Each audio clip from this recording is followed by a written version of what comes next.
let's dive right into this explainer. Welcome everyone. Today we are exploring a deeply ingrained psychological mystery, one that affects our most intimate, private moments. We are going to look at the invisible, powerful forces driving our most intense emotional reactions. Let's get right into it. We need to confront an everyday paradox right off the bat. I want you to really picture this scenario. You're driving down the highway, and suddenly a total stranger aggressively cuts you off in traffic. They swerve right in front of you. Now, you might be annoyed for a few minutes, right? Maybe you grip the steering wheel, you yell at the dashboard, your heart rate spikes, but honestly, you brush it off with relative ease. That stranger disappears into the distance, and your anger basically goes right along with them. But now imagine a completely different situation. You are sitting across the kitchen table from your spouse or your partner. You share a passing thought, something totally casual, and they let out this deep, dismissive sigh. Just a sigh. But instantly, in a fraction of a second, your chest tightens. It's like a massive emotional explosion just detonated inside of you. Or perhaps, instead of exploding, you enter this profound, icy internal freeze state. You just completely shut down. So what is actually happening here? Why does a total stranger's overt physical aggression just bounce right off you, while a microscopic passing gesture from someone you love completely shatters your reality? Section 1. The Paradox of Intimacy. We are going to carefully peel back the layers of this paradox to understand exactly why our most intimate human connections generate our most unmitigated, intense, and deeply physiological reactions. It all begins with an invisible, deeply programmed survival mechanism, which we call the attachment alarm. You see, human brains are inherently biologically wired to sound an internal siren whenever we face emotional or physical separation from the people we are attached to.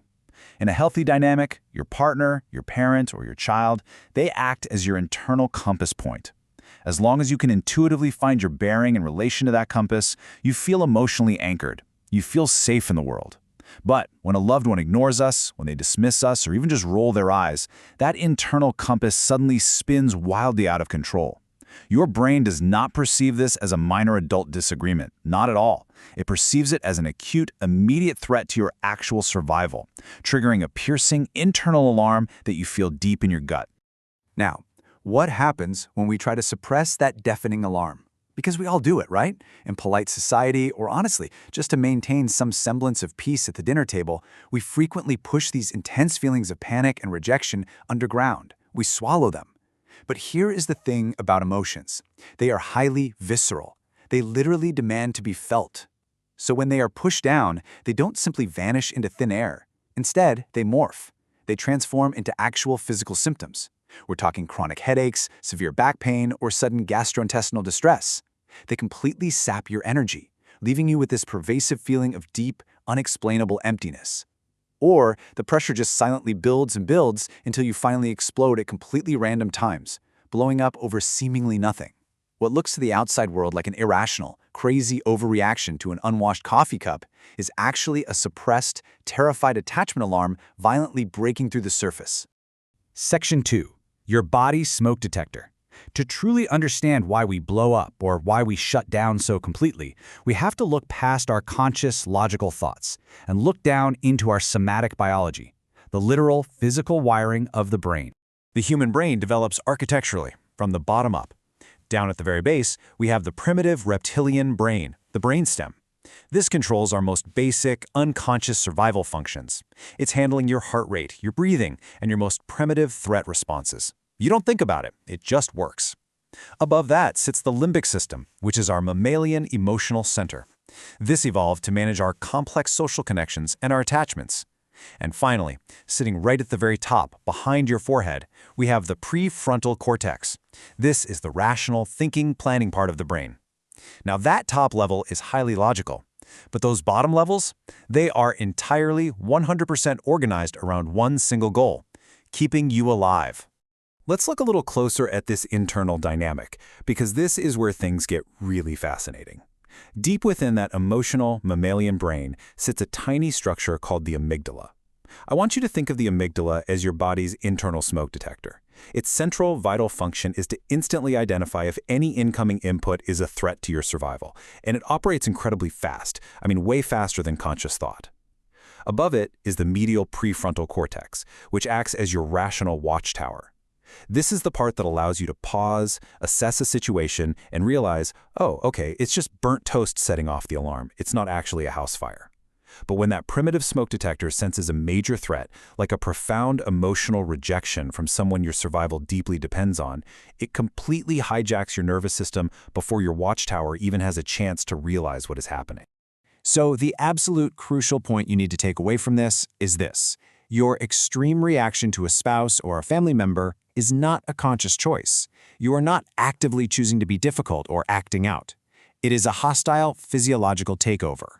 When the amygdala registers an attachment threat, the neural pathways to the frontal lobes, your rational thinking brain, literally become tenuous or they shut down completely. Your rational watchtower goes entirely offline. The power is cut.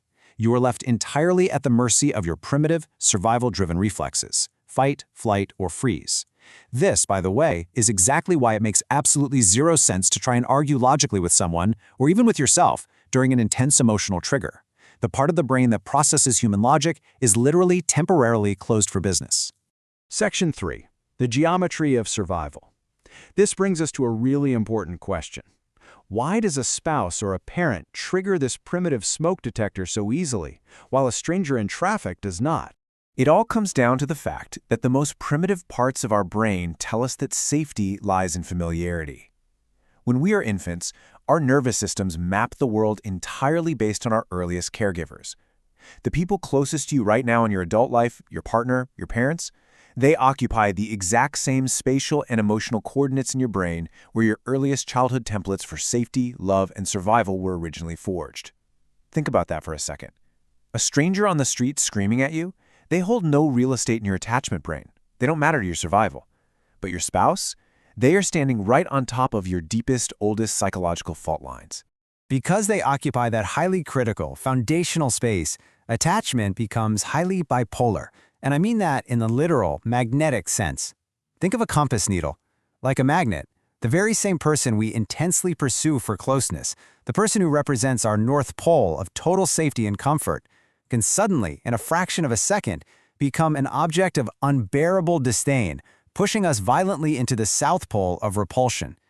If that attachment compass shifts, if we suddenly feel mocked, ignored, or emotionally neglected by them, the polarities aggressively reverse. The closer you are to someone, the more violently that magnetic shift is felt physically in the body. What this means in practice is that a casual dismissal from a loved one, a sigh, an eye roll, an unanswered text message, does not just register as a contemporary adult disagreement. It physically reactivates the buried terror of early childhood emotional neglect. It sends a blaring signal to your most primitive neural circuits that you are being abandoned, that your basic survivals are at risk, and that you are profoundly existentially unsafe. Your body doesn't know that you are a capable 35-year-old adult standing in a modern, safe kitchen. Your body only knows that its primary source of safety has vanished. Section 4. Emotional time travel. This brings us to the absolute core of what is actually happening during these intense, paralyzing fights with the people we love the most. You are not just angry. You are experiencing literal emotional time travel. A trigger is incredibly deceptive, isn't it? Because in the moment, it feels like it is entirely about what is happening right now. But look at how this sequence actually builds over a lifetime. Decades ago, a foundational template of childhood emotional neglect or fear was deeply encoded into your nervous system.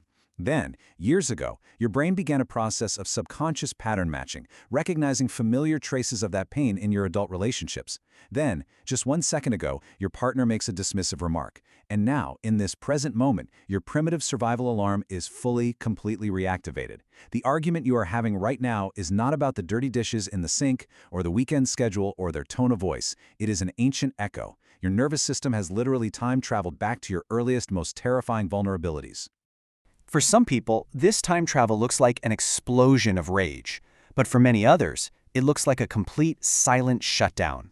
When a profound, terrifying emotional memory is triggered, the brain's overwhelming fear can cause it to literally blank out.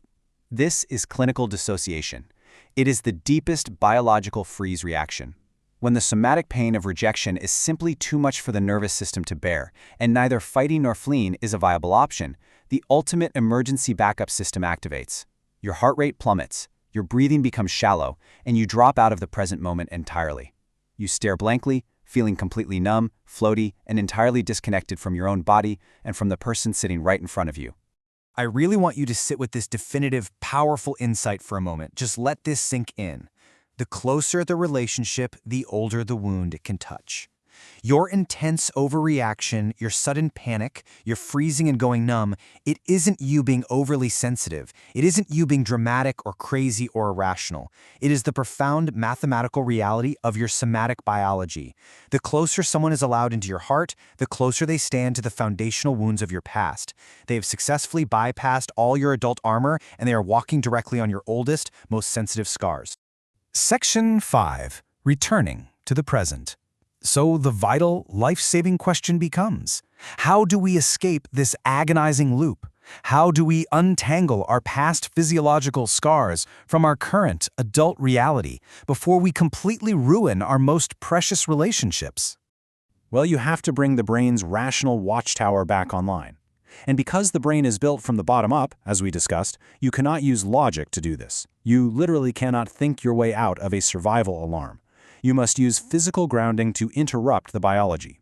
Step 1 is to feel your physical surroundings. I mean, literally feel the actual sensation of your feet pressing solidly into the floor. Feel the texture of the fabric of the chair against your back. Step 2, breathe. You must deliberately, consciously slow your heart rate to send a biological chemical signal of safety up to your amygdala. You have to calm the mammal before you can speak to the human. And then, step 3, only once that biological alarm softens, you consciously name the present reality out loud. Remind your nervous system of the current year, state your age out loud, and remind yourself that you are physically safe in this exact present moment. I am going to leave you with this final contemplative thought to take with you today. The very next time your internal smoke detector goes off, the next time your chest violently tightens and you feel that intense, blinding bodily alarm around someone you love, I want you to take a slow breath, pause, and ask yourself, whose face are you really looking at? Are you truly reacting to the flawed human partner standing right in front of you today, or are you reacting to the ghost of your past? Thank you so much for exploring this deeply with me.